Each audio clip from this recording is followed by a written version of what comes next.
तो वीडियो के स्टार्टिंग पर हमें लिंजिन को दिखाता है। वो एक साथ 2-3 दारू के बोतल को एक गिलास में ढालते हुए कह रहा होता है, अच्छा ठीक है, अगर ऐसी बात है तो तुम सभी को हराने के लिए मैं और 2 बोतल वोडका पी लेता हूँ। तभी लिंजिन की ये बातों को सुनने के बाद लिंजिन के सामने हमें यंग मास्टर नी और उसके एक दोस्त को दिखाता है, जो बहुत ज्यादा शौक रहता है, मुंह खुला का खुला रह गया होता है। मन ही मन में कह रहा होता है, क्या वो एक ही बार में 1 लीटर पूरा वोडका पीने वाला है? फिर उसके बाद लिंजिन अपने हाथ पे 2 गिलास वोडका बिना प्रॉब्लम के एक एक करके पी लेता है। तभी लिंजिन के सामने हमें यंग मास्टर नी के सभी नाइट को दिखाता है, जो दारू पी के यंग मास्टर नी को मदद करने के लिए आया था, पर उस सभी का हालत बहुत ही ज्यादा बुरा हो गया होता है। वो सभी रोते हुए मनी मन में कह रहा होता है, क्या यहाँ पे हम सभी के साथ मजाक चल रहा है? हम इस मॉन्स्टर के साथ कैसे कम्पीट करेंगे? तभी हम दूसरी तरफ सभी ऑडियंस को देखते हैं, जो लिंजिन की ये परफॉर्मेंस को देखने के बाद बहुत ज्यादा शौक रहता है, सर से पसीना आ रहा होता है। एक बंदा शौक होते कह रहा था कि क्या ये बंदा इंसान है या नहीं। वहीं पे एक दूसरा बंदा कह रहा होता है, वो इतना ज्यादा पी लिया है फिर भी वो एकदम सही सलामत है, ये कैसा हो सकता है? और वही वो सभी ऑडियंस के सामने में यंग मास्टर नी के सभी नाइट और सभी दोस्त को दिखाता है, जो इतना ज्यादा दारू पीने के बाद बेहोश होने लगता है, उल्टी कर रहा होता है। और तभी अचानक से लिंजिन यंग मास्टर नी को कह रहा होता है, यंग मास्टर नी, देख के ऐसा लग रहा है कि तुम्हारे नाइट ज्यादा स्ट्रॉन्ग नहीं है। मेरे साथ कंपीट करने के लिए तुम सभी को 4 बोतल पीना था, पर तुम्हारे नाइट ने तो 3 बोतल पे खत्म हो गया, तो क्यों ना लास्ट बोतल को तुम ही पी लो। तभी लिंजिन की ये बातों को सुनने के बाद साइड पे रहे सभी ऑडियंस को दिखाता है, जो लिंजिन के ऊपर बहुत ज्यादा गुस्सा हो जाता है। एक बंदा चिल्लाते हुए कह रहा होता है, अरे तुम खुद के प्राइड के लिए जबरदस्ती पी रहे हो, हार मान लो नहीं तो मर जाओगे। वहीं पे एक दूसरा बंदा कह रहा होता है, अरे तुम कुछ ज्यादा पी लिया, इसका मतलब ये नहीं है कि तुम स्पेशल हो। तभी ये सब कुछ बातों को सुनने के बाद लिंजिन के साइड पे हमें रूरू को दिखाती है। वो सभी बंदों के ऊपर चिल्लाते हुए कह रही होती है, अरे तुम सभी चिल्ला क्यों रहे हो? अगर तुम सबके पास हिम्मत है तो आ जाओ पीने के लिए। पर तभी अचानक से उस सभी के सामने हमें यंग मास्टर नी को दिखाता है। वो लिंजिन के ऊपर हंसते हुए कह रहा होता है, देखा, हर कोई चाहता है कि तुम हार जाओ। ये बातों को सुनने के बाद लिंजिन कह रहा होता है, क्या तुम्हारी बातें खत्म हुए? तो चलो कंटिन्यू करते हैं, क्योंकि अभी तक तो विनर डिसाइड नहीं हुआ है ना? तभी लिंजिन की ये बातों को सुनने के बाद यंग मास्टर नी तो बहुत ज्यादा गुस्सा रहता है, दांत पिसते मनी मन में कह रहा था कि डैम इट, ये गरीब बंदा क्या मॉन्स्टर है? वो इतना ज्यादा पी लिया है पर फिर भी उसका कुछ भी क्यों नहीं हुआ है? पर प्रॉब्लम ये है कि अगर मैं और एक बोतल पी लेता हूं तो मैं जरूर बेहोश हो जाऊंगा, पर मैं हार नहीं सकता। मैं नहीं चाहता कि ये गरीब भिखारी मेरे रेपुटेशन को बर्बाद कर दे। फिर उसके बाद ही वो अपने जगह से उठ जाता है और अपने सामने रहे सभी ऑडियंस को कह रहा होता है, यहाँ पे कोई है जो मेरा नाइट बनना चाहता है? तभी यंग मास्टर नी की ये बातों को सुनने के बाद मैं सभी ऑडियंस को दिखाता है, जो अपना मुंह फेर लेता है। और सामने की नजरा को देखने के बाद यंग मास्टर नी तो और भी ज्यादा गुस्सा हो जाता है, मनी मन में कह रहा था कि डैम इट, सभी कायर कहिए। फिर उसके बाद वो अचानक सामने पास से लाक्सरी कार की चाबी को निकाल लिया होता है और सभी ऑडियंस के सामने रखते हुए कह रहा होता है, अगर कोई भी मेरे साथ मिलकर इस लिंजिन को टेक डाउन करने के लिए मुझे मदद करेगा, उसे मैं मेरे जीटीएस भी कार दे दूंगा। तभी यंग मास्टर नी की ये बातों को सुनने के बाद ऑडियंस पर सभी लोगों को दिखाता है। वो सभी बहुत ज्यादा शौक हो जाता है। एक बंदा शौक होते कह रहा था कि क्या जीटीएस भी कार, इसका प्राइस तो 9 मिलियन युआन है। वहीं पे एक दूसरा बंदा कह रहा होता है, डैम इट, इस तरह के कार के लिए तो मैं इस कॉन्टेस्ट में जरूर पार्टिसिपेट करूंगा। और तभी अचानक से उस सभी के सामने हमें लिंजिन को दिखाता है। वो यंग मास्टर नी को कह रहा होता है, ओ तो तुम और प्रिटेंड नहीं करना चाहते? अच्छा ठीक है, बहुत अच्छी बात है, मैं तुम्हें परमिशन देता हूँ, तुम्हें जिसको लाना है लाओ, पर उसके बदले में मैं एक कंडीशन रखता हूँ, अगर तुम हार जाते हो तो तुम्हारी उस कार को यहाँ पे रख के जाना, और उसके साथ ही साथ तुम यहाँ से रोल करते हुए बाहर जाओगे। क्या तुम्हें इस चैलेंज को एक्सेप्ट करने का हिम्मत है? तभी लिंजिन की ये बातों को सुनने के बाद यंग मास्टर नी हंसते हुए कह रहा होता है, क्या तुझे सच में लगता है कि तू मेरे कार को जीत सकता है? तुझे पता होना चाहिए कि मैं तेरी जिंदगी को भी खरीद सकता हूँ, पर चिंता मत कर, मैं तेरे इस चैलेंज को एक्सेप्ट करता हूँ। तभी हम कुछ बंदे को देखते हैं जो यंग मास्टर नी को मदद करने के लिए आ गया होता है। वहीं पे एक बंदा कह रहा होता है, यंग मास्टर नी, हम सभी आपको मदद करने के लिए आए हैं। ये बातों को सुनने के बाद यंग मास्टर नी कह रहा होता है, बहुत ही बढ़िया, पर तुम सभी चिंता मत करो, वो लिंजिन एक बोतल से ज्यादा और पी नहीं सकता है। तभी यंग मास्टर नी की ये बातों को सुनने के बाद हमें वो सभी बंदे को दिखाता है, जो लिंजिन के सामने के लिंजिन के ऊपर मजाक करते हुए हंसते हुए कह रहा होता है, बच्चे अब तो पूरी तरीके से खत्म। सीन शिफ्ट रहता है, कुछ मिनट के बाद का सीन दिखाता है। वहीं पर हम लिंजिन को देखते हैं, वो 3 बोतल वोडका पीने के बाद भी तो सही सलामत बैठा रहता है। और वही लिंजिन के सामने हमें तीनों बंदे को दिखाता है, जो लिंजिन को हराने के लिए आया था। वो सिर्फ 2 बोतल वोडका पीने के बाद ही बेहोश हो गया होता है, कोई उल्टी कर रहा होता है। तभी सामने की नजरा को देखने के बाद हम यंग मास्टर नी को देखते हैं। वो बहुत ज्यादा गुस्सा रहता है, दांत पिसते मनी मन में कह रहा था कि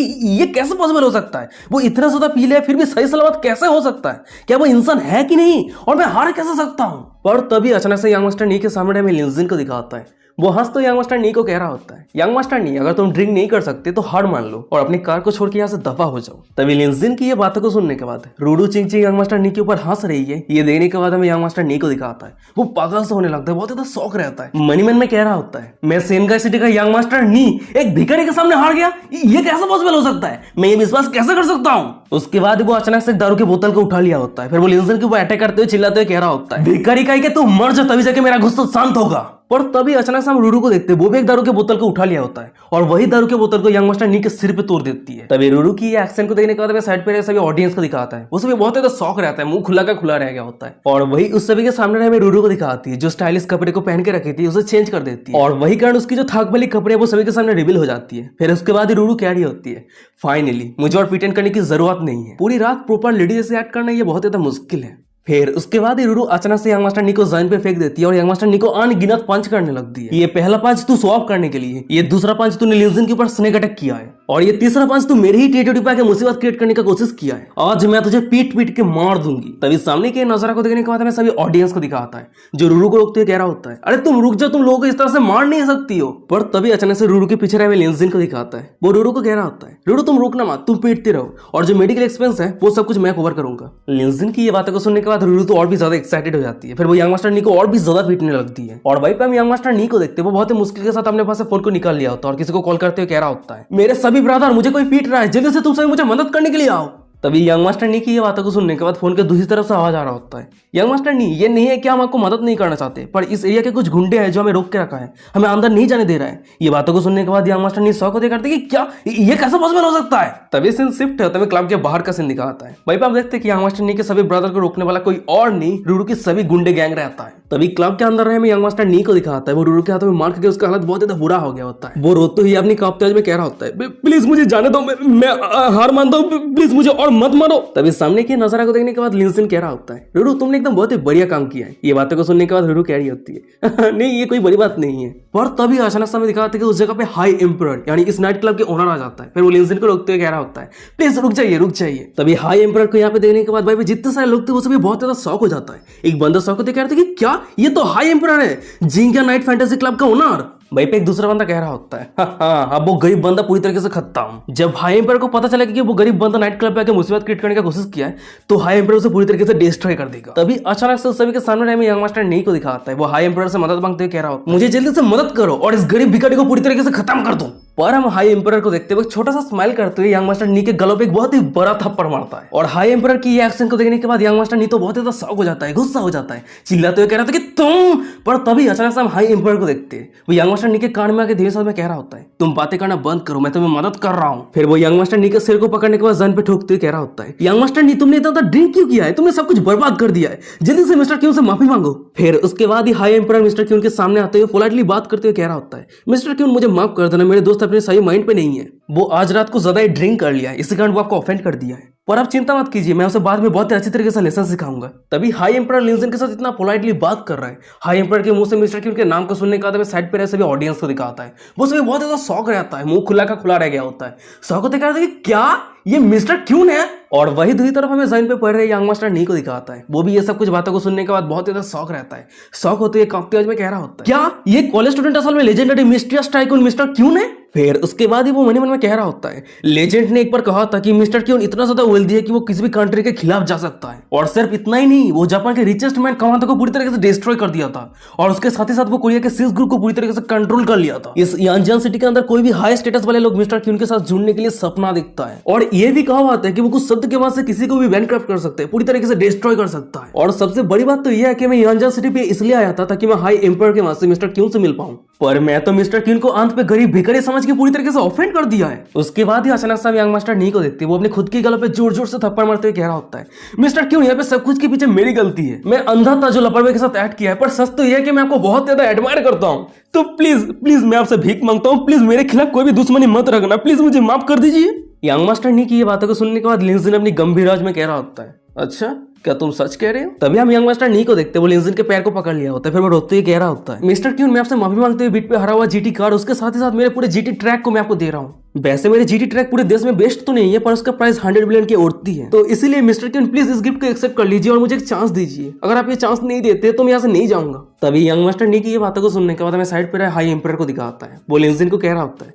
मिस्टर क्यून मैं विश्वास करता हूँ कि यंग मास्टर अपने एक्शन के ऊपर रिग्रेट कर रहा है, तो क्यों ना आप उसे एक चांस दे दीजिए। ये बातों को सुनने के बाद लिंजन कह रहा होता है, अच्छा ठीक है, अब जब यंग मास्टर नी इतना सिंसियर है तो मैं इस मैटर को जाने देता हूँ, पर हाँ ध्यान में रखना आगे इस तरह के पैसा उड़ा के एरोगेंटली एक्ट बिल्कुल भी मत करना, क्या तुम समझे। तभी लिंजन की ये बातों को सुनने के बाद यंग मास्टर नी अपने घुटने टेकते हुए कह रहा होता है, हाँ मैं समझ गया मिस्टर क्यून, आपका बहुत बहुत शुक्रिया मुझे माफ करने के लिए। उसके बाद यंग मास्टर नी मन में कह रहा होता है, मिस्टर क्यून को मेरा रेस्ट ट्रैक गिफ्ट के तौर पे दे दिया है, इसका मतलब यह है कि मैंने मिस्टर क्यून के साथ कनेक्शन बना लिया है। पर तभी अचानक से सामने में लिंजन को दिखाता है, वो अपने साइड पे रूरू को कह रहा होता है, रूरू मुझे इस तरह के रेसिंग कार और रेस ट्रैक की जरूरत नहीं है, और जब तुम इस तरह के कार को लेकर बहुत ज्यादा इंटरेस्टेड हो तो ये रेसिंग ट्रैक मैं तुम्हें दे रहा हूँ। तभी लिंजन की ये बातों को सुनने के बाद हमें यंग मास्टर नी को दिखा होता है, वो तो बहुत ज्यादा शौक रहता है, मुंह खुला का खुला रह गया होता है, मन में कह रहा था कि क्या मैंने अभी क्या सुना। मिस्टर क्यून 100 मिलियन का उड़ती रेस ट्रैक उस लड़की को यूं ही दे रहा है। तभी हमें लिंजिन के साइड पे रूरू को दिखाती है। वो लिंजिन की ये बातों को सुनने के बाद बहुत ज्यादा शॉक हो जाती है, खुश हो जाती है। वो ब्लशिंग करते हुए लिंजिन को कह रही होती है, वाओ लिंजिन तुम सच में बहुत ज्यादा अमेजिंग हो। फिर उसके बाद ये अचानक से हमें दिखाता है कि लिंजिन के सिस्टम पे डिंग करते नोटिफिकेशन आता है, रूरू की होस्ट के ऊपर फेवरिटी 2% तक बढ़ गई है। रूरू की होस्ट के ऊपर करंट फेवरिटी 89% है। डैम, लिंजिन ने पूरा 100 मिलियन का रेस ट्रैक दे दिया है, पर रूरू की फेवरिटी सिर्फ 2% इंक्रीज हुई है। कितना बड़ा गोल्ड डिगर है यार। लिंजिन और रूरू बातें कर ही रहा होता है, पर अचानक से उन दोनों के पीछे में चिंग चिंग को दिखाती है। वो रूरू के ऊपर बहुत ज्यादा जेलस फील कर रही होती है। मनी मन में कह रही थी कि अच्छा क्या ये लड़की ऐसा कुछ डिजर्व करती है। और वही उस समय के सामने हमें यंग मास्टर नी को दिखाता है। वो बहुत ज्यादा अपसेट रहता है, रोते हुए अपने होटल पे बाइट करते हुए कह रहा होता है, ओ नो मेरा रेसिंग ट्रैक मैंने मिस्टर क्यून को दिया था, पर उस लड़की को कैसे मिल गई। तभी यंग मास्टर नी की ये बातों को सुनने के बाद हम लिंजिन को देखते हैं। वो यंग मास्टर नी के करीब आते हुए गंभीर आवाज में कह रहा होता है, क्या हुआ है, क्या तुम मेरे डिसीजन से राजी नहीं हो। ये बातों को सुनने के बाद हम यंग मास्टर नी को देखते, वो तो बहुत ज्यादा डरा हुआ रहता है। फिर वो कांपते हुए कह रहा होता है, नहीं नहीं ऐसी कोई बात ही नहीं है, रेस ट्रैक को मिस्टर क्यून को देना और मिस्टर क्यून के लोगों को देना एक ही बात है। अच्छा ठीक है, मैं आपको परेशान नहीं करूंगा, मैं यहाँ से जा रहा हूँ। उसके बाद हम यंग मास्टर नी को देखते, वो जमीन पे रोल करते हुए बाहर जाने लगता है। और सामने के नजारा को देखने के बाद आसपास जितने सारे ऑडियंस थे वो उसमें बहुत ज्यादा शौक रहता है, शौक होते सामने के नजारा को देख रहा होता है। तभी यंग मास्टर नी के वहां से जाने के बाद हम हाई एम्पायर को देखते हैं। वो लिंजिन के पास आते हुए कह रहा होता है, मिस्टर क्यून आज यहाँ पे जो कुछ भी हुआ है इसके लिए मैं आपसे डीपली माफी चाहता हूँ, तो इसलिए आज रात आपको जो खाना है वही खाइए और जो पीना है वही पीजिए, आज रात मेरी तरफ से ट्रीट है। तभी अचानक से साइड पर हमें सभी ऑडियंस को दिखाता है। जब उस सभी को पता चलता है कि लिंजिन ही मिस्टर क्यून है तो वो सभी का फेस बदल जाता है। वो सभी स्माइल करते हुए लिंजिन को दारू ऑफर करने लगता है। पर तभी अचानक से हमें दिखाता है कि लिंजिन के सामने रूरू आ गई होती है और वो सभी ऑडियंस को रोकते कह रही होती है, हे क्या तुम सभी को नहीं पता कि लिंजिन ने ऑलरेडी कितना सारा ड्रिंक कर लिया है। तभी हम रूरू के पीछे लिंजिन को देखते हुए एक सोफा पे आके बैठ जाता है। वो बहुत ज्यादा थका हुआ रहता है। मनी मन में कह रहा होता है, मेरे हर एक एट्रीब्यूट का लेवल 14 हो चुका है, पर इतना स्ट्रॉन्ग एल्कोहल ड्रिंक करने के बाद मुझे थोड़ा चक्कर आ रहा है। लिंजिन ये सब कुछ सोच ही रहा होता है, पर अचानक से हमें दिखाता है कि पूरा नाइट क्लब अंधेरा हो जाता है और वही स्टेज के ऊपर एक लड़की सभी को अनाउंस करते हुए कह रही होती है, अब जो नेक्स्ट पार्टी होने वाला है वो है ग्लो पार्टी, जो हर कोई इंतजार कर रहा था।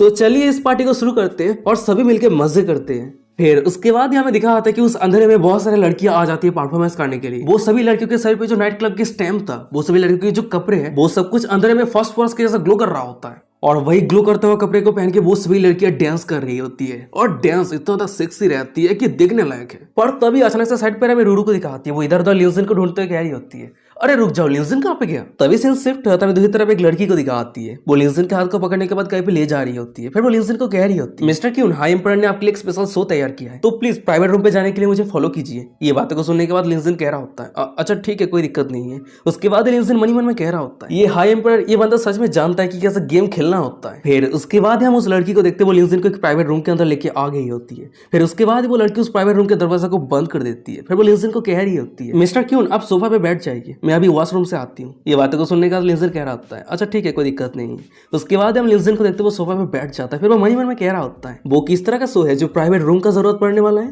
तभी सीन शिफ्ट होता है, कुछ सेकंड के बाद का सीन दिखाता है। भाई हम उस लड़की को देखते, वही अंदर में चमकने वाली कपड़े को पहन के आ गई होती है। वो अंदर में चमक रही होती है और वो जो कपड़े पहन के रखी होती है वो कैट गर्ल की रहती है। तभी सामने के नजारा को देखने के बाद हमें लिंजिन को दिखाता है। वो तो बहुत ज्यादा शौक रहता है, एक्साइटेड रहता है। वो ब्लशिंग करते कह रहा था कि वाव कितना ज्यादा एक्साइटिंग है। और तभी हमें सामने उस लड़की को दिखाती है। वो अपने खुद के चेहरे को ढकने के लिए जो कपड़े पहन के रखी थी उसे खोल देती है। फिर उसके बाद वो गहरी अदा के साथ लिंजिन के पास आके लिंजिन के डंडे के सामने एक लॉलीपॉप रखती है। लिंजिन को कह रही होती है, गेस्ट इस ग्लो स्टिक लॉलीपॉप को पकड़ लीजिए, मैं डांस करते हुए आपके हाथ पे रहे लॉलीपॉप को चूसूंगी। फिर उसके बाद ही वो लड़की लिंजिन के दोनों पैर को दूर करते हुए लिंजिन के लॉलीपॉप को चूसने लगती है। यानी लिंजिन के हाथ पे जो लॉलीपॉप रहता है उसे चूसने लगती है। उस लॉलीपॉप को चूसते चूसते पूरे मुंह में भर लेती है। तभी सामने के नजारा को देखने के बाद में लिंजिन को दिखाता है। वो तो बहुत ज्यादा एक्साइटेड रहता है, एक्साइटेड होते हुए कह रहा होता है, डैम इट ये एक्सपीरियंस तो बहुत ज्यादा ऑसम है। तभी लिंजिन की बातों को सुनने के बाद वो लड़की मन मन में कह रही होती है, तो लिंजिन राजी हो गया, मैं जानती थी लिंजिन को ये पसंद आएगा। फिर उसके बाद ही वो लिंजिन को कह रही होती है,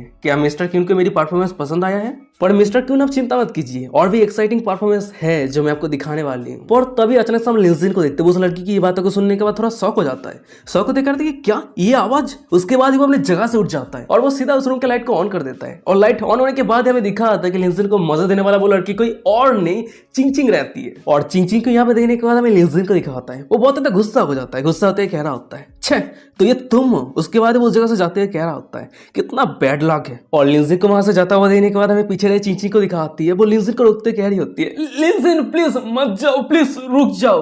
पर लिंजिन नहीं रुकता है और उस जगह से चला जाता है। और लिंजिन के वहां से जाने के बाद हमें चिंग को दिखाती है। लिंजिन सोफा के जिस जगह पे बैठा हुआ था उस जगह को चाटने लगती है। फिर वो कह रही होती है वाओ लिंजिन की स्मेल, मैं लिंजिन की ये स्मेल को बहुत ज्यादा पसंद करती हूँ। उसके बाद हमें दिखाता है कि अचानक से लिंजिन के सिस्टम पे डिंग करते नोटिफिकेशन आता है। चिंग की होस्ट के ऊपर फेवरिटी 0.1% तक बढ़ गई है।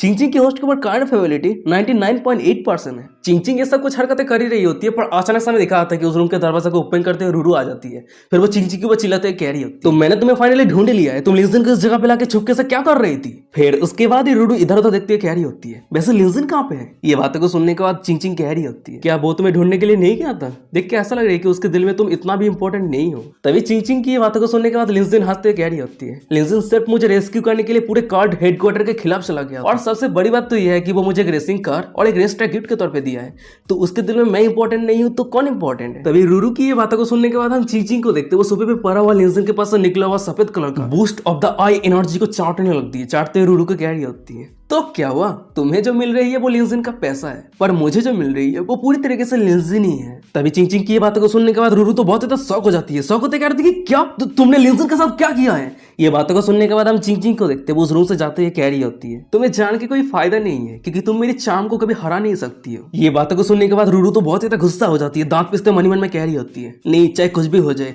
मुझे लिंजिन को पूरी तरीके से हासिल करना ही है। तभी सीन शिफ्ट होता है, कुछ घंटों के बाद का सीन दिखाता है। वहीं पे हम रोड पे वही पुलिस ऑफिसर कैप्टन सिन को देखते वो बाइक लेके बैडेस तरीके से जा रही होती है। यार वो पुलिस ऑफिसर है फिर भी बिना हेलमेट पे रोड पे बाइक चला रही है। तभी हम देखते कि कैप्टन सिन बाइक चला रही होती है पर अचानक से उसकी पॉकेट पे फोन पे रिंग होता है। तो गाइस मैं आप सभी को कहना चाहता हूँ कि आप सभी का नजर सिर्फ पॉकेट की तरफ ही जाए, कोई दूसरी तरफ ना जाए। फिर उसके बाद ही कैप्टन सिन अपनी बाइक को साइड पे रोकती है और अपने फोन को उठाते हुए कॉल में कह रही होती है हेलो मॉम। तभी फोन के दूसरी तरफ से कैप्टन सिन की मॉम कह रही होती है तो तुम्हें पता है कि मैं तुम्हारी मॉम हूँ पर तुम इतने दिनों में एक बार कॉल करने का जरूरत भी नहीं किया है। ये बातों को सुनने के बाद कैप्टन सिन कह रही होती है मॉम आपको तो पता है कि मैं अपने काम पे बहुत ज्यादा बिजी हूँ। ये बातों को सुनने के बाद उसकी मॉम कह रही होती है हाँ मुझे पता है कि तुम तुम्हारी काम पे बहुत ज्यादा बिजी हो पर मैं ये नहीं देख पा रही हूँ कि तुम बहुत ज्यादा पैसा कमा रही हो, क्या तुम फ्री में काम कर रही हो। ये बातों को सुनने के बाद कैप्टन सिन कह रही होती है मॉम प्लीज गुस्सा मत होना, मैं आपके लिए एक न्यू ड्रेस खरीद लूंगी ठीक है। फिर उसके बाद ही कैप्टन सिन मन में कह रही होती है मेरी मॉम को नहीं पता है कि मैं पुलिस की जॉब करती हूँ, एक पुलिस ऑफिसर होने के नाते अंडरकवर एजेंट के तौर पे काम करना, क्रिमिनल को पकड़ना, ये सब कुछ अगर मॉम को पता चल जाती है तो मुझे फोर्स करेगी ये जॉब को छोड़ने के लिए। तभी कैप्टन सिन की मॉम कह रही होती है पैसे कमाना, शादी करना, बच्चे पैदा करना ये जिंदगी के सबसे ज्यादा इंपॉर्टेंट चीज होता है और मुझे बहुत ही अच्छी तरीके से पता है कि इनमें से किसी भी काम को करने के लिए तुम राजी नहीं हो, तो इसलिए मैंने सिर्फ तुम्हारे लिए एक ट्रू इमॉर्टल के पास एक charm of love blessing necklace बनाया है।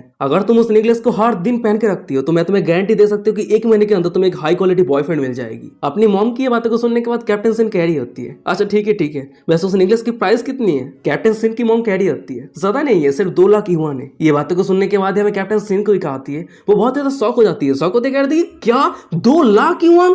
कैप्टन सिन को इतना शौक होता हुआ देखने के बाद, चिल्लाता हुआ देखने के बाद उसकी मॉम कह रही होती है तुम इतना जोरों से क्यों चिल्ला रही हो, क्या 2 लाख युआन बहुत ही ज्यादा है। अगर ये नेकलेस तुम्हारी फ्यूचर के लिए हैप्पीनेस ला सकती है तो ये उड़ती है। अपनी मॉम की ये बातों को सुनने के बाद कैप्टन सिन कह रही होती है वो इमॉर्टल का नाम क्या है, वो कहाँ से आया है, जल्दी से जाओ और उस नेकलेस को रिटर्न कर दो और 2 लाख युआन वापस लेके आओ, नहीं तो मैं पुलिस को कॉल कर दूंगी। ये बातों को सुनने के बाद हमें कैप्टन सिन की मॉम को दिखाती है वो अचानक से बहुत ज्यादा गुस्सा हो जाती है, गुस्से से आंख बबूला हो जाती है। फिर वो चिल्लाते हुए कैप्टन सिन को कह रही होती है तुम अनग्रेटफुल बच्चे, मैंने तुम्हें लेके इतना सोची है, इस नेकलेस को पाने के लिए वो इमॉर्टल हुआंगजिन के पास जाके मैंने घुटने टेक के भीख मांगी है, पर अब तुम इमॉर्टल हुआंगजिन को बदनाम कर रही हो। तुम कह रही हो कि पुलिस को बुलाओगी, क्या तुम मुझे गुस्सा दिला के मारना चाहती हो। अपनी मॉम की ये बातों को सुनने के बाद कैप्टन सिन कह रही होती है मॉम प्लीज शांत हो जाइए और एक बार सोच के देखिए। पर तभी अचानक से हमें दिखा था कि कैप्टन सिन के पीछे बहुत सारे लोग एक जगह पे इकट्ठा हो रहता है। वो सभी चिल्लाते हुए कह रहा होता है अरे देखो देखो कोई नदी पे छलांग लगाने की कोशिश कर रहा है। तभी हमें दूसरी तरफ एक लड़की को दिखा आती है जो छलांग लगाने के लिए एकदम ब्रिज के किनारे पे आ गई होती है। फिर वो कह रही होती है तुम सभी मेरी करीब मत आओ, मैं जिंदा नहीं रहना चाहती हूँ। ये बातों को सुनने के बाद एक बंदा कह रहा होता है लिटिल सिस्टर तुम्हें क्यों कर रही हो, तुम बहुत ज्यादा यंग हो, तुम्हें करने के लिए बहुत कुछ है। ये भी एक दूसरा बंदा कह रहा होता है हाँ एकदम सही कहा, तुम एक बार अपनी फैमिली के बारे में सोच के देखो, अगर तुम सुसाइड कर लेती हो तो तुम्हारी फैमिली के सभी मेंबर बहुत ज्यादा सैड हो जाएगा। उस सभी की सब कुछ बातों को सुनने के बाद वो लड़की रोते हुए कह रही होती है मेरी फैमिली पे और कोई भी जिंदा नहीं है। उसके बाद वो नदी पे छलांग लगा देती है और तभी अचानक से हमें दिखाते कि उस जगह पे कैप्टन सिन आ जाती है और वो समय रहते उस लड़की को पकड़ लेती है। सीन शिफ्ट रहता है कुछ सेकंड के बाद का सीन सीन दिखाता है। भाई हम कैप्टन सीन को देखते हैं, उस लड़की को ऊपर उठा लिया होता है, फिर वो उस लड़की को शांत करवाते हुए कह रही होती है, क्या अब तुम कह सकते हो कि तुम्हारे साथ क्या हुआ है? ये बातों को सुनने के बाद वो लड़की फूट फूट के रोने लगती है, रोते कह रही होती है, मैं असल में हे सिटी से आई हूँ, हम चारों की एक फैमिली थी, हम अमीर नहीं थे पर हम बहुत ज्यादा खुश थे। पर अचानक से एक दिन जब मेरी मॉम 1,80,000 युआन खर्चा करके हुआंग जिंग नाम के एक आदमी से जब एक स्टोन खरीद के लाई, तब से मेरी मॉम एक अजीब सा बिहेव करने लगी। मेरी मॉम कह रही थी कि हुआंग जिन ने कहा है कि हमारी फैमिली रिच इसलिए नहीं हो पा रहा है क्योंकि मेरी फादर पास्ट लाइफ पे एक बहुत ही बड़ा क्राइम किया है। तभी ये हुआंग जिन के नाम को सुनने के बाद हमें कैप्टन सीन को दिखाती है, वो बहुत ज्यादा शॉक हो जाती है। शॉक होते कह रही थी कि क्या हुआंग जिन? तभी वो लड़की फिर से कह रही होती है, मेरी यंगर ब्रदर ने संदेह किया था कि मेरी मॉम की बदलने के पीछे उस इमोर्टल का हाथ है, तो यही कारण मेरी यंगर ब्रदर मेरी मॉम के साथ मिलकर उस इमोर्टल से मिलने के लिए गया था। पर जब मेरी ब्रदर वापस लौट के आया तो वो पूरी तरीके से पागल सा हो गया था। मेरी मॉम कह रही थी कि हुआंग जिन ने मेरी ब्रदर की बैड कर्मा को प्यूरिफाई कर दिया है, तो इसी कारण वो कुछ समय के लिए इस तरह से पागल सा रहेगा। पर सिचुएशन सिर्फ यही तक नहीं रुकती है, मेरी मॉम हमारे फैमिली के जितना सारा सेविंग था वो सब कुछ हुआंग जिन को दे दिया था। फिर उसके बाद ही हुआंग जिन ने मेरी मॉम को कहा था कि मौत को फेस करने के लिए और फिर से जन्म लेने के लिए। पर जब मैं कुछ दिनों के बाद स्कूल से घर पे लौट के आई तो मैंने देखा मेरी मॉम डैड और ब्रदर को मार दिया, उसके बाद वो खुद को भी मार दिया। मैंने हे सिटी के पुलिस को कंप्लेन किया था, पर सॉलिड एविडेंस ना होने के कारण वो सभी मुझे मदद नहीं कर पाए। और जब मैंने खुद इंक्वायरी किया तब मुझे पता चला कि वो सो कॉल्ड इमॉर्टल मास्टर हे सिटी से पूरी तरीके से गायब हो चुका है। पर मैंने यहीं पे नहीं रुकी थी, मैंने कड़ी मेहनत की और सब कुछ ढूंढने के बाद मुझे पता चला वो हुआंगजिन यांजन सिटी पे है, तो उसे फॉलो करते मैं भी यहाँ तक आ गई। पर वो यांजन सिटी पे एक मेंशन पे आता है, बहुत सारे डिसाइपल उसे गार्ड करता है, इसी कारण मैं उसके मेंशन पे एंटर नहीं कर पाई। मेरे पास दूसरा कोई ऑप्शन बचा नहीं है, कोई मुझे मदद नहीं कर रहा है, कोई विश्वास नहीं कर रहा है, मैं मरना चाहती हूँ। पर तभी अचानक से उस लड़की के सामने कैप्टन सीन कह रही होती है, मैं पुलिस ऑफिसर हूँ, विश्वास करो मैं तुम्हारे लिए जस्टिस लाऊंगी, और उस सो कॉल्ड इमॉर्टल मास्टर ने जो कुछ भी किया है उसका परिणाम उसे जरूर भुगतना ही होगा। उसके बाद ही अचानक से कैप्टन सीन अपनी मॉम को कॉल करते हुए कह रही होती है, मॉम मैंने डिसाइड कर लिया है, मैं पर्सनली उस मास्टर से मिलने के लिए जाऊंगी और मेरी करियर को लेकर उससे गाइडेंस मांगूंगी। तभी सीन शिफ्ट हो जाता है, कुछ घंटों के बाद का सीन दिखाता है। भाई हम कैप्टन सीन की मॉम को देखते हैं, वो कैप्टन सीन को इमॉर्टल हुआंग जिन की विला के सामने लेके आ गई होती है। तभी सामने विला की तरफ देखते हुए कैप्टन सीन अपनी मॉम को कह रही होती है, क्या इमॉर्टल हुआंग जिन इस जगह पे रहता है? कहा जाता है कि यांजन सिटी पे इस विला का प्राइस 80 मिलियन युआन है। ये बातों को सुनने के बाद उसकी मॉम कह रही होती है, इमॉर्टल हुआंग जिन पूरी दुनिया घूमता है, लोगों को बचाता है, तो वो हमेशा के लिए एक जगह पे कैसे रह सकता है? तो इसलिए ये विला इमॉर्टल मास्टर की नहीं है, बल्कि यांजन सिटी पे एक बहुत ही बड़े बिजनेसमैन का है, और उस बिजनेसमैन ने इमॉर्टल हुआंग जिन को रहने के लिए पूरा विला दे दिया था। असल में सच तो यह है कि इमॉर्टल हुआंग जिन एक एक्स्ट्राऑर्डिनरी एग्जिस्टेंस है। तभी अपनी मॉम की ये सब कुछ बातों को सुनने के बाद हमें कैप्टन सीन को दिखाती है, वो थोड़ी परेशान होने लगती है। फिर वो मन ही मन में कह रही होती है, मॉम रिसेंटली बहुत ज्यादा अजीब सा बिहेव करने लगी है और मैं कह नहीं सकती हूँ कि ये क्यों कर रही है। फिर उसके बाद ही वो दोनों विला के अंदर चली जाती है, और विला के अंदर आते ही हमें दिखाते हैं कि और भी बहुत सारे लोग रहता है। उस सभी के सामने हर तरह के स्टैचू, आर्टिफैक्ट, तलवार रहता है। कोई स्टैचू को देख के प्रणाम कर रहा होता है और कोई आर्टिफैक्ट को देख के खुश हो रहा होता है। और सामने की नजारा को देखने के बाद हमें दूसरी तरफ कैप्टन सीन को दिखाती है, वो तो बहुत ज्यादा शौक हो जाती है। शौक होते मन ही मन में कह रहे थे कि क्या इतने सारे लोग, क्या ये सभी लोग इमॉर्टल हुआंग जिन के स्पिरिचुअल आर्टिफैक्ट को खरीदने के लिए आया है? फिर उसके बाद ही कैप्टन सीन अपने पास से फोन को निकाल लेती है और वो छुपके से यहाँ पे जो कुछ भी चल रहा होता है वो सब कुछ वीडियो करने लगती है। और तभी अचानक से हमें दिखा था कि उस हॉल के अंदर हुआंग जिन का एंट्री होता है, और हुआंग जिन को सामने देखने के बाद भाई पे जितने सारे लोग थे वो सभी बहुत ज्यादा एक्साइटेड हो जाता है। भाई पे एक बंदा एक्साइटेड होते कह रहा होता है, हे भगवान मैं फाइनली एक रियल इमॉर्टल को देख रहा हूँ। भाई पे एक दूसरा बंदा कह रहा होता है, अरे मैंने सुना है कि इमॉर्टल हुआंग जिन बहुत सारे सेलिब्रिटी, बहुत सारे पावरफुल लोगों की किस्मत को प्रेडिक्ट किया है। पर तभी अचानक से वही भीड़ में से हम एक बुड्ढे को देखते, वो सीधा हुआंग जिन के सामने आके घुटने टेक के बैठ जाता है। फिर वो कह रहा होता है, इमॉर्टल प्लीज मुझे एक आर्टिफैक्ट दीजिए और मेरी जिंदगी को बचाइए। मैं एक बहुत ही बड़े बिजनेस को लेकर डील कर रहा हूँ, उस बिजनेस को सिक्योर रखने की जरूरत है, पर मेरा जो कॉम्पिटिटर है वो सभी मेरे से बहुत ज्यादा स्ट्रांग है। तो क्या आप मुझे एक ऐसे आर्टिफैक्ट दे सकते हैं जो मेरी राइवल को हराने के लिए मदद कर सके? प्लीज मुझे एक इस तरह का आर्टिफैक्ट दे दीजिए, मैं किसी भी कीमत देने के लिए तैयार हूँ। तभी उस बुड्ढे की ये बातों को सुनने के बाद, सामने की नजारा को देखने के बाद हमें भीड़ के अंदर रहे कैप्टन सीन को दिखाती है। वो शौक होते हुए मन ही मन में कह रही होती है, ये ताओस मास्टर कौन है जो इस तरह के डार्क आर्टिफैक्ट अप्लाई कर रहा है? पर सबसे बड़ी बात तो यह है कि उस बुड्ढे की ये सब कुछ बातों को सुनने के बाद आसपास जितने सारे लोग हैं वो सभी इतना शांत कैसे हो सकता है? क्या वो सभी के लिए ये सब कुछ बातें सुनना पहली बार नहीं है? कैप्टन सीन ये सब कुछ सोच ही रही होती है, पर अचानक से सामने रहे इमॉर्टल हुआंग जिन को दिखाता है। वो उस बुड्ढे को कह रहा होता है, सर आपको ये समझने की जरूरत है, आप आर्टिफैक्ट रिसीव करेंगे या नहीं, ये सब कुछ आपके कर्मा और डेस्टिनी के ऊपर डिपेंड करता है, और अगर आपका कर्मा सही नहीं है तो आपको पैसा खर्च करके इस आर्टिफैक्ट को रिसीव करना होगा। ये बातों को सुनने के बाद वो बुड्ढा बहुत ज्यादा एक्साइटेड हो जाता है। एक्साइटेड होते कह रहा होता है, नहीं कोई दिक्कत नहीं है, पैसे का कोई कमी नहीं है। वो दोनों ये सब कुछ बातें कर ही रहा होता है, पर अचानक से हमें दिखाते हैं कि साइड पे एक दूसरा बुड्ढा आ गया होता है, और वो सीधा हुआंग जिन के सामने घुटने टेकते हुए कह रहा होता है, इमॉर्टल ये गोल्डन सेसर आर्टिफैक्ट मैंने पिछले हफ्ते आपके पास से रिसीव किया था, आपने कहा था कि ये गोल्डन सेसर मेरी गॉडेस के सभी एडमायरेशन को कट कर देगा, जिससे कोई भी मैन मेरी गॉडेस को पाने का चाहत नहीं रखेगा। पर ये काम क्यों नहीं किया? मैंने कुछ दिन पहले देखा था कि मेरी गॉडेस कोई दूसरे मैन के साथ घूम रही है। तभी उस बुड्ढे की सब कुछ बातों को सुनने के बाद हम हुआंग जेन को देखते हुए गहरा सांस छोड़ता है। फिर वो कह रहा होता है, मैंने तुम्हें पहले ही कहा था कि तुम इस गोल्डन सेसर के ऊपर जितना पैसा खर्चा करोगे उतना ही ज्यादा ये गोल्डन सेसर काम करेगा।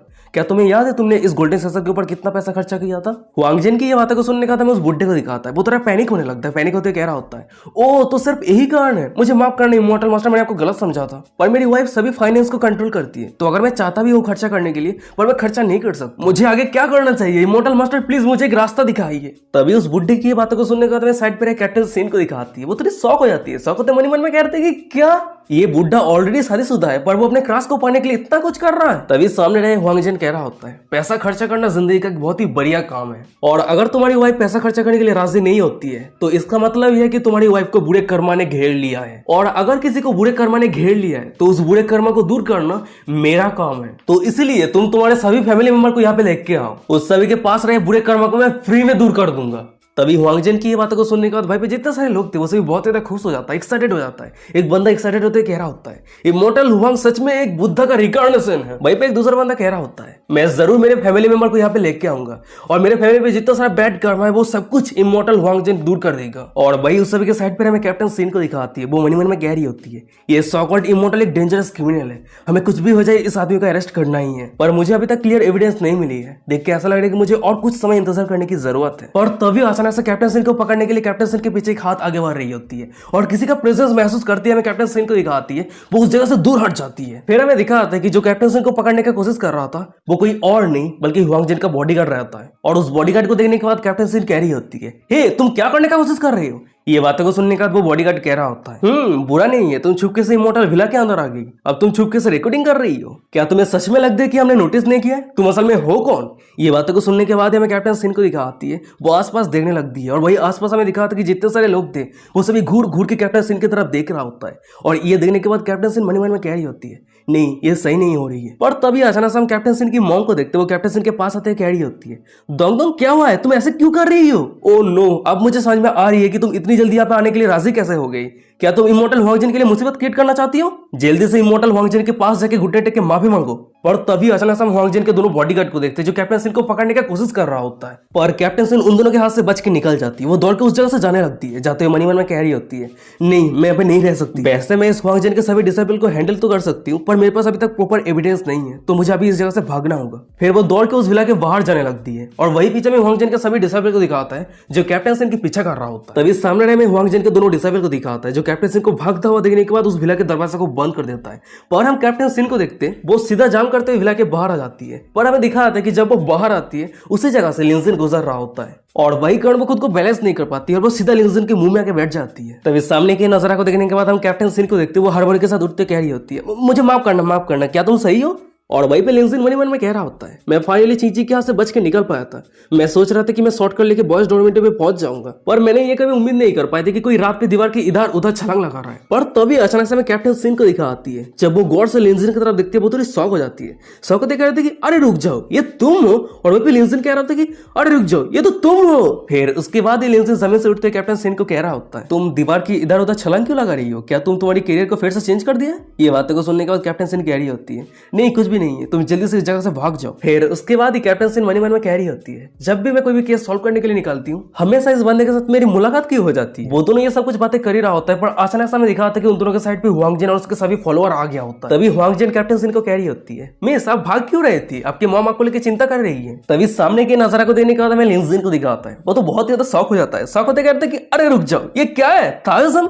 यहाँ पे ताओस टेम्पल कब आ गया? तभी लिंजिन की ये बातों को सुनने के बाद कैप्टन सीन कह रही होती है, अरे वो सभी स्कैमर है, वो सभी खुद को इमॉर्टल प्रिटेंड करके लोगों से पैसा छीन रहा है। और सबसे बड़ी बात तो यह है कि यहाँ पे जितने सारे लोग हैं वो सभी हुआंग जेन को अंधे की तरह विश्वास करता है। तभी कैप्टन सीन की ये बातों को सुनने के बाद हम लिंजिन को देखते हैं। वो सिस्टम का दिया हुआ रिवार्ड डिमेंशन स्किल को एक्टिवेट कर लिया होता है, और सामने जितने सारा लोग रहते हैं उस सभी को ऑब्जर्व करने लगता है, और उस सभी को ऑब्जर्व करते हुए मन में कह रहा होता है, ओह यहाँ पे मैक्सिमम लोगों के माइंड को तो कंट्रोल किया गया है। पर तभी अचानक से सामने हुआंग जेन को दिखाता है। वो अपने दोनों बॉडीगार्ड को कह रहा होता है, जाओ और उस औरत को यहाँ पे लेके आओ। तभी हुआंग जेन के दोनों बॉडीगार्ड को सामने आता हुआ देखने के बाद हमें दूसरी तरफ लिंजिन को दिखाता है। वो कैप्टन सीन के सामने आ गया होता है। फिर वो कह रहा होता है, चलो इस सभी को मैं हैंडल करता हूँ, क्योंकि ये सभी लोग अभी अपने नॉर्मल माइंड पे नहीं है। पर तभी अचानक से हमें दिखा आता है कि सीन शिफ्ट हो जाता है। उस समय से दूर एक पेड़ के ऊपर एक लड़की खड़ी रहती है। वो लड़की चांदनी रात पे चमक रही होती है। उस लड़की की ब्यूटी को देख के लग रही होती है कि वो कोई सेलेस्टियल गॉडेस है। यार ये लड़की इतनी सुंदर है कि सीरीज पे जितने सारे लड़कियां हैं उस सभी की ब्यूटी को सरपास कर दिया है। तभी वो लड़की कुछ कैलकुलेट करते हुए मन में कह रही होती है, अच्छा जो उम्मीद किया था, हुआंग जिन का वीकनेस यहीं पे है। उसके बाद वो लिन जिन और कैप्टन सिन की तरफ देखते हुए मन में कह रही होती है, और इस प्रॉब्लम का सॉल्यूशन ये आदमी और ये औरत है। फिर उसके बाद ही अचानक से वो लड़की हुआंग जिन की तरफ देखते हुए मन में कह रही होती है, ये डिस्केबल हुआंग जिन हम्बल और लॉयल ऐड करते हुए माउंटेन गेट पे कई सालों तक झाड़ू देने का काम किया था। वो कह रहा था कि वो एक आउटर से एक डिसेबल है, तो इसीलिए मैं इस मैटर को लेकर ज्यादा परवाह नहीं किया। पर सरप्राइज वाली बात यह है कि जब मैं माउंटेन पे नहीं थी तब वो ये सिचुएशन का फायदा उठाते मेरे तीनों मैजिकल आइटम को चोरी करके भाग गया। पर अब जब मुझे हुआंग जिन के रहने की जगह पता चल चुकी है तब मैं उसके पास से तीनों आर्टिफैक्ट लेके माउंटेन पे लौट जाऊंगी। पर प्रॉब्लम यह है कि उसने ऑलरेडी बहुत सारे बॉडीगार्ड को हायर कर लिया है। फिर उसके बाद ही वो लड़की लिन जिन की तरह देखते हुए मन में कह रही होती है, अगर ये आदमी सभी बॉडीगार्ड को टेक डाउन कर देता है तो ये मेरे लिए बहुत ज्यादा मददगार हो जाएगी और मैं बिना प्रॉब्लम के मेरे सभी आर्टिफैक्ट को लेकर वापस लौट पाऊंगी। तभी सीन शिफ्ट रहता है, दूसरी तरफ लिन जिन को दिखाता है। वो हुआंग जिन के दोनों बॉडीगार्ड को बहुत ही आसान के साथ टेक डाउन कर दिया होता है और सामने के नजारा को देखने के बाद हुआंग जिन उसके सभी फॉलोअर को दिखाता है। वो सभी बहुत ज्यादा शॉक हो गया होता है और वही लिन जिन के पीछे हमें कैप्टन सिन को दिखाती है। वो भी लिन जिन की परफॉर्मेंस को देखने के बाद बहुत ज्यादा शॉक रहती है। शॉक होते हुए मन में कह रही होती है, इंप्रेसिव, वो इतने आसानी के साथ दोनों बॉडीगार्ड को टेक डाउन कर दिया। पर तभी अचानक से उस सभी के सामने टाइम में हुआंग जिन को दिखाता है। वो अपने दोनों बॉडीगार्ड को कह रहा होता है, डिसेबल, क्या तुम सभी ने देखा, उन दोनों को एविल स्पिरिट ने पोसेस किया है और वो दोनों बहुत ही ज्यादा डेंजरस है। वो सभी दूसरे को चोट ना पहुंचा पाए, इसलिए चाहे कुछ भी हो जाए हमें उन दोनों को पकड़ना ही होगा। हुआंग जिन की ये बातों को सुनने के बाद हम कैप्टन सिन के मॉम को देखते हैं। वो कैप्टन सिन के ऊपर चिल्लाते हुए कह रही होती है, डोंग डोंग, तुम एविल स्पिरिट के साथ इन्वॉल्व कैसे हो गई? किस्मत से यहाँ पे इमोर्टल मास्टर है, जल्दी से मेरे पास आओ, इमोर्टल मास्टर तुम्हें सही कर देगा।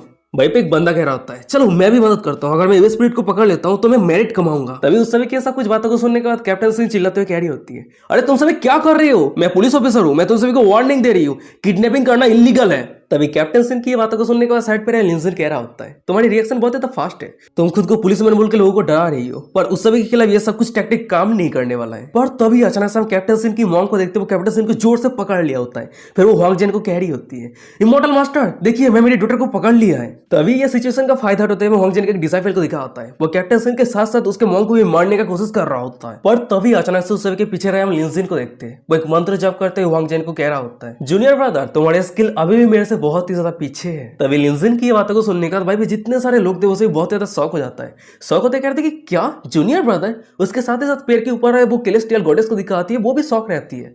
शौक होती है, कंफ्यूज होती है, कह रही होती है, क्या जूनियर ब्रदर? तभी हम हुआंग जिन को देखते हुए चिल्लाते कह रहा होता है, अरे तुम बकवास बातें करना बंद करो, डिसेबल, उसे जल्दी से टेक डाउन कर दो। पर तभी हम लिन जिन को देखते हुए आगे आते हुए कह रहा होता है, इतना जल्दबाजी करने की क्या बात है, चलो मैं तुम सभी को दिखाता हूँ, फिर उसके बाद ही तुम सभी को सब कुछ समझ में आ जाएगा। उसके बाद ही लिन जिन सिस्टम का दिया हुआ reward traditional Chinese medicine master skill को एक्टिवेट कर लिया होता है। फिर वो कैप्टन सिन की मॉम की हेल्थ को चेक करने लगता है। चेक करते हुए कैप्टन सिन की मॉम के शरीर पे जो कुछ भी प्रॉब्लम है वो सब कुछ डिटेल्स में बता देता है। और लिन जिन के मुंह से ये सब कुछ बातों को सुनने के बाद कैप्टन सिन की मॉम तो बहुत ज्यादा शॉक हो जाती है। शॉक होते कहती है, क्या ये सब कुछ तुम्हें कैसे पता है? ये बातों को सुनने के बाद हम लिन जिन को देखते हैं। साइड पे हुआंग जिन के बॉडीगार्ड जो वेपन को पकड़ के रखा होता है उस वेपन को छीन लेता है। फिर वो कह रहा होता है, चिंता मत कीजिए, मैं मेरी डिमन शार्पनिंग पिस्तौल का यूज करते हैं मैं आपके लिए एक वज्र फॉर्मेशन ड्रॉ कर देता हूँ, जिससे एविल स्पिरिट पूरी तरीके से डिस्ट्रॉय हो जाएगा। उसके बाद ही अचानक से हम लिन जिन को देखते हैं। वो वज्र फॉर्मेशन के नाम पे कैप्टन सिन की मॉम के पूरे शरीर में एक्यूपंक्चर कर देता है। फिर उसके बाद ही वो कह रहा होता है, चलिए काम खत्म हो चुका है, अब एक बार मूव करके देखिए क्या आपको दर्द हो रही है? ये बातों को सुनने के बाद हम कैप्टन सिन के मॉम को देखते हैं। वो इधर उधर घूमते हुए कह रही होती है, ओ माय गॉड, ये तो सच है, मुझे कहीं भी दर्द नहीं हो रही है,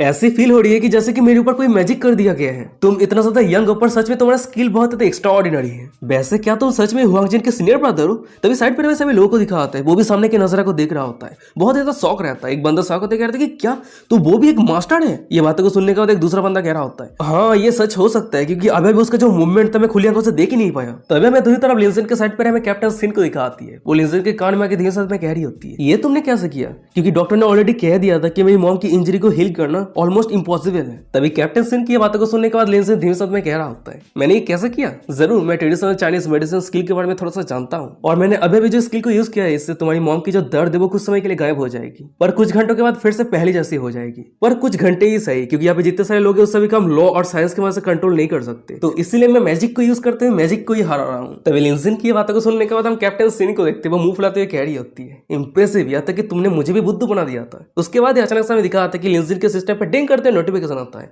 कैप्टन सिन की होस्ट के ऊपर फेवरेटिव 5% तक बढ़ गई है। कैप्टन सिन की होस्ट के ऊपर जॉइंट फेवलिटी 57% है। फिर उसके बाद ही अचानक से हम लिंजिन को देखते हैं। वहीं पे जितने सारे लोग थे उस सभी के सामने ग्रीट करते हुए कह रहा होता है, ये जो मैटर है मेरे सेट के रेपुटेशन को लेके है, मैं ये सब कुछ सच को रिवील नहीं करना चाहता, पर मेरे पास कोई दूसरा चॉइस भी नहीं है। मेरा नाम ताओस क्युंदू है और हुआंगजिन मेरा जूनियर ब्रदर था, पर वो सेट के फॉरबिडन टेक्निक को प्रैक्टिस करके सेट के रूल को तोड़ दिया था। वो खुद के फायदे के लिए बहुत सारे लोगों को चोट पहुंचाया है और यही कारण मास्टर उसे सजा देने के लिए कैद कर दिया था, पर वो सभी को धोखा देके बाहर आ गया और मैं इस समय माउंटेन के नीचे इसलिए आया हूं ताकि मैं इस गद्दार को पकड़ सकूं। तभी लिंजिन की ये सब कुछ बातों को सुनने के बाद मैं सामने रही हुआंगजिन को दिखाता है। वो तो बहुत ज्यादा शौक रहता है, गुस्सा रहता है। वो लिंजिन के ऊपर चिल्लाते हुए कह रहा होता है, बकवास बातें, ये सब कुछ बकवास बातें। पर तभी अचानक से हम हुआंगजिन के साइड पर एक बुड्ढी को देखते हैं। वो लिंजिन को कह रही होती है, मास्टर हम मानते हैं कि आपके पास स्किल है, पर अपने अभी जो कुछ भी कहा ये सब कुछ विश्वास करना बहुत ही ज्यादा मुश्किल है। तभी उस बुड्ढी की ये बातों को सुनने के बाद लिंजिन कह रहा होता है, अगर तुम सब मुझे डाउट कर रहे हो तो मैं हुआंगजिन को ड्यूल के लिए चैलेंज करता हूं, फिर उसके बाद ये सच ऑटोमेटिकली बाहर आ जाएगा, पर मुझे लगता नहीं है कि हुआंगजिन इस चैलेंज को एक्सेप्ट करेगा। तभी लिंजिन की ये बातों को सुनने के बाद जितने सारे लोग हुआंगजिन के पूरे माइंड कंट्रोल पे था वो सभी बहुत ज्यादा गुस्सा हो जाता है।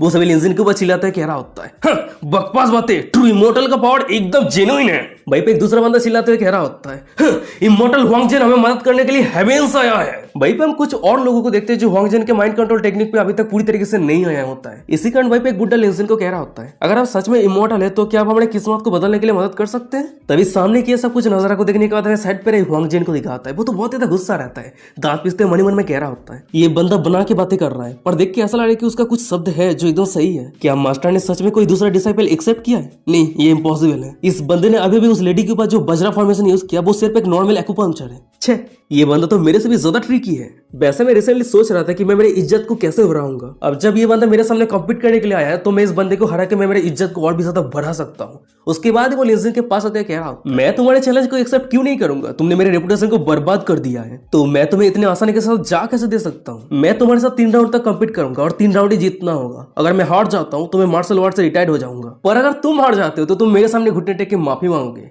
क्या तुम्हें इस बीट को एक्सेप्ट करने का हिम्मत है? हुआंगजिन की ये बातों को सुनने के बाद लिंजिन हंसते कह रहा होता है, जरूर, क्या दिक्कत है। तभी सीन शिफ्ट होता है उस सभी से दूर पेड़ के ऊपर हमें कैलेस्टियल गॉडेस को दिखाती है, जो सामने के नजारे को देखने के बाद लिंजिन की ये बातों को सुनने के बाद मन में कह रही होती है, ये आदमी असल में हुआंगजिन को चैलेंज करने की हिम्मत किया है। सच में ये आदमी बहुत ही ज्यादा हिम्मत वाला है। फिर उसके बाद ही वो लड़की पेड़ से उतरते हुए मन में कह रही होती है, पर हुआंगजिन असल में एक धोखेबाज रूथलेस इंसान है, पर ये मेरे लिए एक बहुत ही बड़ी अपॉर्चुनिटी है। मैं ये सिचुएशन का फायदा उठाते मेरी सभी आर्टिफैक्ट को फिर से हासिल कर सकती हूँ। यार ये लड़की इतना ब्यूटीफुल कैसे हो सकती है? वैसे मैं सोच रहा हूँ कि इस लड़की को इतना परफेक्टली किसने ड्रॉ किया है। तभी सीन शिफ्ट होता है कुछ घंटों के बाद का सीन दिखाता है। भाई हम देखते हैं कि लिंजिन और हुआंगजिन के बीच में कंपटीशन शुरू होने वाला है और जो पहला राउंड होने वाला है वो है स्पीड को समन करना। फिर उसके बाद हम एक बंदे को देखते हैं, वो सभी के सामने अनाउंस करते हुए कह रहा होता है, पहले जो स्पीड समन करने वाला है वो कोई और नहीं बल्कि इमोर्टल हुआंगजिन होने वाला है। फिर उसके बाद हम हुआंगजिन को देखते हैं, वो लड़की को सामने लेके आ गया होता है और उस लड़की को जमीन पे बैठा दिया होता है। फिर उसके बाद ही हुआंगजिन कुछ कागज लेके बकचोदी करने लगता है और वहीं पे जमीन पे बैठी रही उस लड़की को देखते वो प्रे करते हुए कह रही होती है, ग्रैंडमा क्या मेरी बातों को सुन पा रही है? मैं जाओ फेंग आपकी ग्रैंड डॉटर, मैं आपको बुला रही हूँ, प्लीज आ जाइए। तभी उस लड़की की ये बातों को सुनने के बाद हम हुआंगजिन को देखते हैं, वो अचानक से रुक जाता है। उसके बाद वो सीधा उस लड़की के सामने घुटने टेक के बैठ जाता है और उस लड़की के गालों पे प्यार से सहलाते हुए कह रहा होता है, फेंक मेरी प्यारी लिटिल फेंक, तुम इतना तो कमजोर कैसे हो गई? क्या तुम खाना नहीं खा रही हो? तभी हुआंगजिन की ये सब कुछ हरकतों को देने के बाद वो लड़की कह रही होती है कि गनमा। फिर उसके बाद वो रोते हुए सभी को कह रही होती है, ये तो सच में मेरी गनमा है, वो हमेशा मुझे फेंक करके बुलाती थी। और भाई पे हम हुआंगजिन को देखते वो कंटिन्यूअसली उस लड़की की ग्रैंडमा जैसी एक्ट करते हुए कह रहा होता है, जरूर मैं तुम्हारी गनमा हूँ, तो डियर फेंक बताओ तुम्हें अगर कुछ पूछना है तो तुम मुझे पूछ सकती हो। ये बातों को सुनने के बाद वो लड़की कह रही होती है, आपके गुजरने से पहले मैं लास्ट टाइम आपको नहीं देख पाई थी, जब मैं हॉस्पिटल पे आपको देखने के लिए गई थी तब उस समय ऑलरेडी आप इस दुनिया को छोड़ के चले गए थे। मैंने आपको उस समय जो कुछ भी कहा था क्या आपने वो सब कुछ सुना था? ये बातों को सुनने के बाद हुआंगजिन कह रहा होता है, हाँ, इस दुनिया को छोड़ने से पहले तुम्हारी हर एक बातों को मैंने सुना था। मैं जब जिंदा था तब मेरी सबसे बड़ी इच्छा थी कि मैं तुम्हें शादी करते हुए बच्चे होते हुए देखूंगी, पर तुमने मेरी सबसे बड़ी इच्छा को पूरा नहीं कर पाई, इसलिए तुमने मेरे सामने माफी मांगी थी। तभी हुआंगजिन के मुंह से ये सब कुछ बातों को सुनने के बाद हमें उस लड़की को दिखा आती, वो हुआंगजिन को हक कर लिया होता है, वो फूट के रोती है, कह रही होती है, ग्रैंडमा तुम मुझे छोड़ के कैसे जा सकती हो, प्लीज लौट के आओ। तभी सामने की शो को देखने के बाद हमें दूसरी तरफ सभी ऑडियंस को दिखाता है, वो सभी बहुत ज्यादा इमोशनल हो जाता है, रोते हुए कह रहा होता है, हे भगवान ये तो बहुत ज्यादा टचिंग है। और वही उस समय के साइड पर हमें कैप्टन सिन को दिखाती है, वो भी सामने के नजारा को देखने के बाद थोड़ी अनईजी फील करने लगती है, दांत पीसते मन में कह रही होती है, ये जरूर एक एक्टिंग है, वो एक रियल स्पीड को समन कैसे कर सकता है? देख के ऐसा लग रही है कि ये सिचुएशन हमारे फेवर में नहीं है। पर तभी अचानक से हम पीछे रहे लिंजिन को देखते हैं, वो कैप्टन सिन के कान में आके कुछ कहता है, तभी हमें दूसरी तरफ उस लड़की को दिखाती है, वो हांगजन को पकड़ के कह रही होती है, ग्रैंडमा क्या तुम्हें याद है कि मेरी फेवरेट फूड कौन सा है? तभी उस लड़की की ये बातों को सुनने के बाद हम हांगजन को देखते हैं, वो एक ऐसा एक्ट करने लगता है कि उसे देख के लगे कि वो अपने होस्ट पे आ गया और उसके शरीर के अंदर उस लड़की की ग्रैंडमा की स्पीड गायब हो गई। तभी हांगजन उस लड़की को कह रहा होता है, तुम्हारी ग्रैंडमा की स्पीड जा चुकी है। उसके बाद ही हांगजन मनी मन में कह रहा होता है, मुझे कैसे पता होगा कि तुम्हारी फेवरेट फूड क्या है? पर किस्मत से मैंने इस लड़की के बैकग्राउंड को एकदम सही से रिसर्च किया था। फिर उसके बाद ही हांगजन अपने जगह से उठ जाता है, फिर वो लिंजिन की तरफ उंगली करते हुए कह रहा होता है, तब क्यों दो, अब तुम्हारी बारी।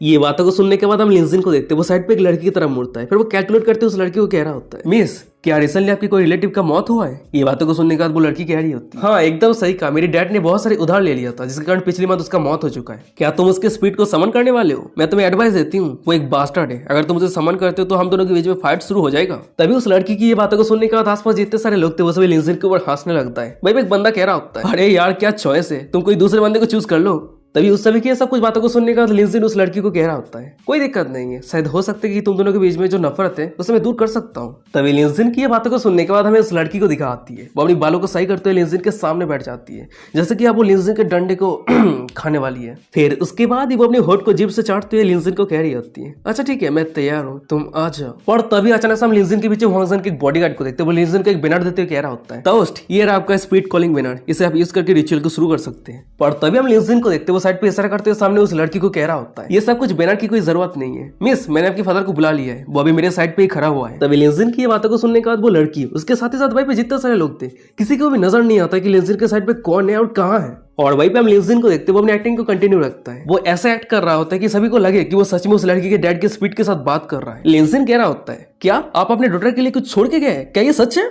ओ तो आप कहना चाहते हैं कि यांजन बे विला के लोटस पॉन्ड के नीचे वो चीज छुपा हुआ है? ओ अच्छा ठीक है मैं समझ गया, अच्छा ठीक है बाय।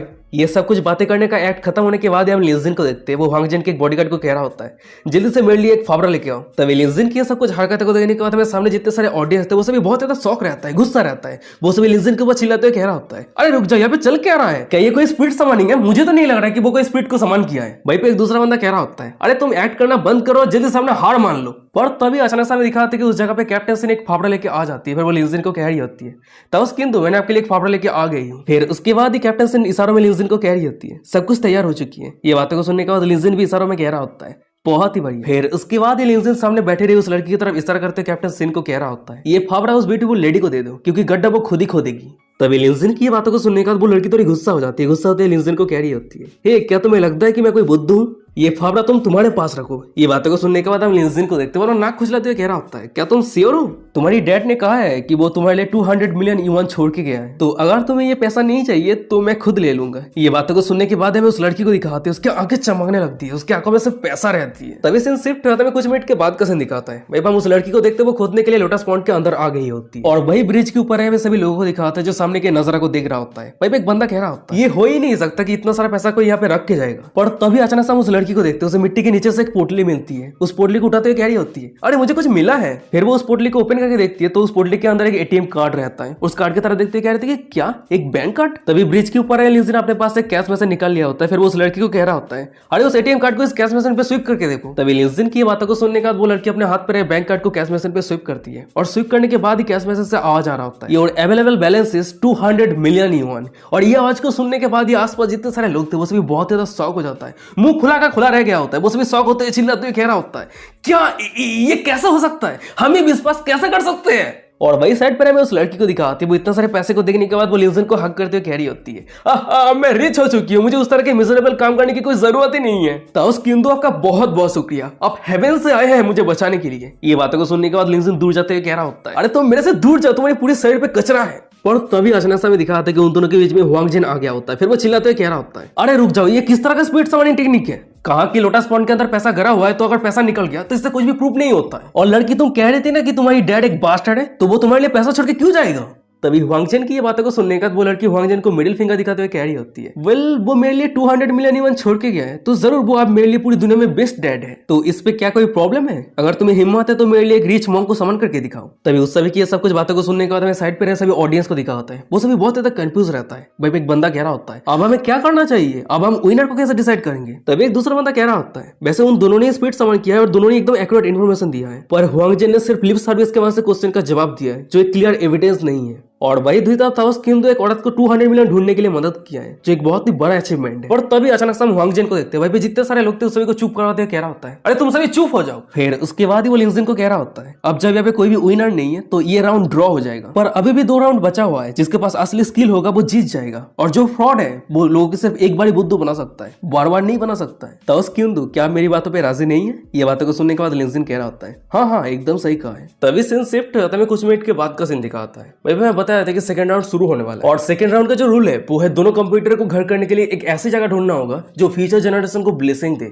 और जो सबसे बेस्ट जगह ढूंढेगा वही सेकंड राउंड को जीत जाएगा। तभी हम हुआंग जिन और उसके सभी फॉलोअर को देखते हैं जो अच्छी जगह ढूंढने के लिए एक माउंटेन पे आ गया होता है। वहीं पे हमें हुआंग जिन को दिखा होता है, वो इधर उधर देखते कुछ कैलकुलेट कर रहा होता है। और तभी अचानक से हम हुआंग जिन के एक डिसाइपल को देखते हैं, वो हुआंग जिन के कान में आके धीमी शब्द में कह रहा होता है, मास्टर ये माउंटेन बहुत ही बड़ा है, अगर किंतु इस जगह से भाग जाता है तो हम सभी के लिए उसे पकड़ना बहुत ज्यादा मुश्किल हो जाएगा। तभी उस बंदे की ये बातों को सुनने के बाद हुआंग जिन हंसते हुए कह रहा होता है, उस पुलिस वुमन की मदर मेरे हर एक बातों को मानेगी। तो सिंपल सी बात है कि वो पुलिस वुमन अपनी मॉम को छोड़ के नहीं जाएगी। और बात रही क्योंदो की, वो एक बुद्धू है जो ये सब कुछ एक्ट करके उस पुलिस वुमन को इंप्रेस करने का कोशिश कर रहा है। जब मैं एक बार उस बंदे को टेक डाउन कर दूंगा तो मेरा रेपुटेशन स्काई रॉकेट हो जाएगा। फिर उसके बाद ही उस पुलिस वुमन को पकड़ने के बाद मेरे बेस्ट ताइस और मैजिक के वास्ते से पपेट बना दूंगा, और वो बिना क्वेश्चन के मेरे हर एक ऑर्डर को मानेगी। तभी हुआंग जिन की ये बातों को सुनने के बाद उसके डिसाइपल कह रहा होता है, मास्टर आप सच में बहुत ज्यादा अमेजिंग है, सब कुछ आपके कंट्रोल पे है। तभी सीन शिफ्ट होता है, उस सभी के पीछे में लिंजिन को दिखा होता है, वो बाकी सभी को फॉलो करते हुए आगे जा रहा होता है। और तभी अचानक से लिंजिन के पीछे झाड़ियों में कुछ आवाज आता है, और उस आवाज को सुनने के बाद लिंजिन जब पीछे मुड़ता है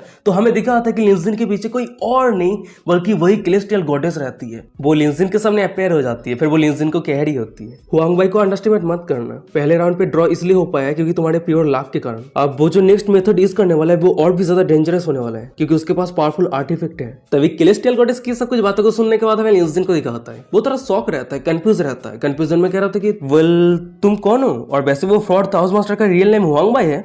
तभी लिंजिन की ये बातों को सुनने के बाद हम सेलेस्टियल गॉडेस को देखते हैं, वो लिंजिन को कोई भी रिप्लाई नहीं करती है, फिर वो सीधा लिंजिन को एक चार्म तलिस्मान देते हुए कह रही होती है, इसे रख लो। उसके बाद ही वो उस जगह से जाते हुए कह रही होती है, अगर हुआंग भाई तुम्हारे ऊपर कोई भी कार्ड्स टेक्निक यूज करता है तो ये तलिस्मान गर्म हो जाएगा, और उसी समय ये तलिस्मान को उसके तरफ फेंक देना, फिर उसके बाद जितना जल्दी हो सके उस जगह से भाग जाना, इससे तुम्हारी जिंदगी बच जाएगा। और तभी अचानक से हमें दिखा आता है कि लिंजिन के सिस्टम पे डिंग करते नोटिफिकेशन आता है, एक सुपर ब्यूटीफुल ओमेन डिटेक्ट किया गया है, एक न्यू काउंटर अटैक मिशन शुरू हो रहा है। Name Jing Li, age 29, height 172 centimetre, weight 53 kg। Jing Li की होस्ट के ऊपर काइंड फेबिलिटी 0% है। तभी सिस्टम के नोटिफिकेशन को देखने के बाद हमें लिंजिन को दिखाता है, वो बहुत ही ज्यादा शॉक हो जाता है। शॉक होते हमारे मन में करते कि सिस्टम क्या तुम मेरे साथ मजाक कर रहे हो, तुमने मुझे एक रियल ताओस मास्टर के साथ बॉन्ड कर दिया है। तभी जिंग ली की वहां से जाने के बाद हम लिंजिन को देखते हैं, वो जिंग ली का दिया हुआ तलिस्मान को चेक करते हैं, मनी मन में कह रहा होता है, अरे रुक जाओ, वो कह रही थी ना कि वो हुआंग भाई के साथ सेम सेट से आई है, तो क्या ये हो सकता है कि मैं इतने लंबे समय से बना के जो बकवास बातें कर रहा था वो सब कुछ सच है? चाहे जो भी हो, आगे जो कुछ भी होने वाला है बहुत ज्यादा इंटरेस्टिंग होने वाला है।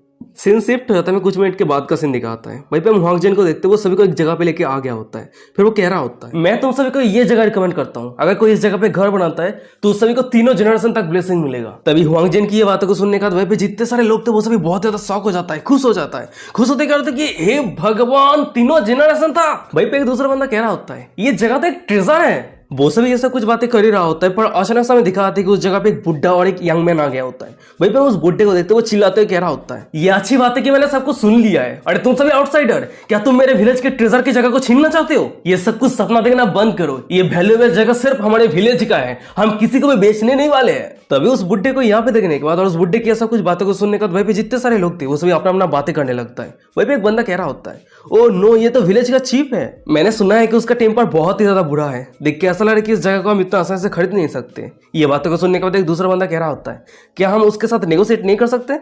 पर तभी अचानक से वो सभी लोगों की ये सब कुछ बातों को सुनने के बाद हमें विलेज चीफ को दिखाता है, वो बहुत ज्यादा गुस्सा हो जाता है, चिल्लाते कह रहा होता है, अरे तुम सभी जल्दी से इस माउंटेन से दफा हो जाओ, नहीं तो मैं पोलाइट नहीं होने वाला हूँ। तभी उस बुड्ढे की ये बातों को सुनने के बाद इस साइड पर हमें यंग मैन को दिखाता है, वहीं पे जितने सारे लोग थे उस सभी के ऊपर अटैक करने जाता है। पर तभी अचानक से हमें दिखाता है कि उस यंग मैन के सामने हुआंग जिन आ गया होता है, और वो सिर पर में दोनों उंगली के वहां से उस यंग मैन के खतरनाक डिवाइन वेपन को पकड़ लिया होता है। फिर हुआंग जिन कह रहा होता है, तुम सभी को वायलेंस करने की कोई जरूरत नहीं है, क्या मैं तुम सभी को एक सजेशन दे सकता हूँ? ये बातों को सुनने के बाद विलेज चीफ चिल्लाते हुए कह रहा होता है, तुम चाहे जितनी भी मीठी मीठी बातें कर लो, मैं इस जगह को सेल नहीं करने वाला हूँ। तभी हुआंग जिन कह रहा होता है, विलेज चीफ आप एक बार लेफ्ट माउंटेन पीक की तरफ नजर डालिए, आपको जो घना भरा जंगल दिख रहा है इसका मतलब ये बन रहा है कि 10 सालों के अंदर ये पूरा जंगल पूरी तरीके से सूख जाएगा। तभी हुआंगजिन की ये बातों को सुनने के बाद विलेज चीफ कह रहा होता है, तो क्या हुआ, अगर ये जंगल प्रॉब्लम है तो मैं पूरे जंगल को काट दूंगा। ये बातों को सुनने के बाद हुआंगजिन हंसते हुए कह रहा होता है, पूरे जंगल को काटने के लिए क्या तुम्हारे पास पैसा है?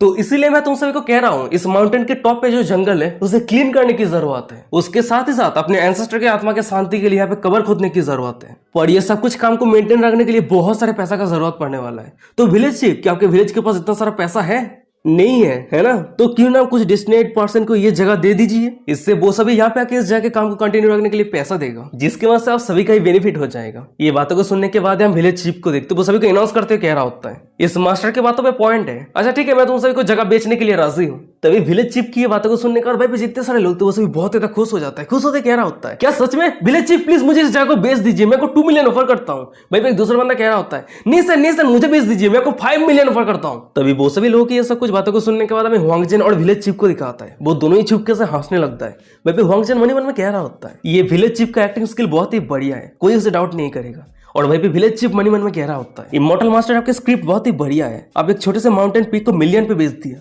हमने जितना भी प्रॉफिट किया है उस पैसे को हम आधा आधा बांट लेंगे। पर तभी अचानक से हम हुआंगजिन को देखते वो लिंसन की तरफ मुड़ते हुए कह रहा होता है, ओ हाँ मैं तो मास्टर क्यूंदू के बारे में ऑलमोस्ट भूल ही गया था, अब एक दूसरा ब्लेसिंग जगह ढूंढने के लिए मास्टर क्यूंदू की बारी।